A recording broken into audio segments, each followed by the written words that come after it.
Aabot sa 3,000 accounts ang naipa-freeze ng AMLAC simula noong nagsimula ang malalimang investigasyon laban sa maanumanyang flood control project sa bansa. Ang detalye ihatid sa atin ni Simon Ong.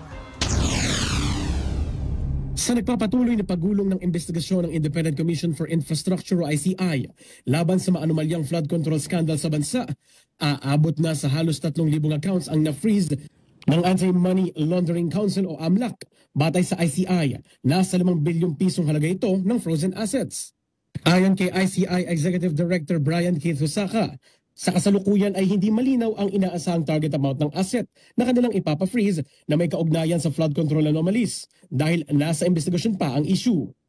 Dagdag pa niya, inaasahan nilang tataas pa sa kasalukuyang 5 billion pesos na frozen asset sa mga susunod na araw bunsod ng tuloy-tuloy na pagsusuri ng komisyon.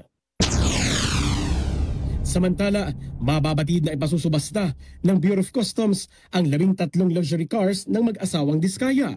Ayon sa BOC, tinatayang aabot sa 100 million pesos hanggang 200 million pesos ang kikitain ng pamahalaan sakaling maibenta ang lahat ng sasakyan. Pinagandiin din nilang dadaan ito sa tamang proseso at mag-i-issue sila ng sertifikasyon bilang patunay na ito'y binili sa auksyon. Tiniyak din nilang safe to use o nasa maayos na kondisyon at nagagamit ang mga sasakyan. Para sa totoong balita sa Bagong Pilipinas, Simon Ong, Congress News.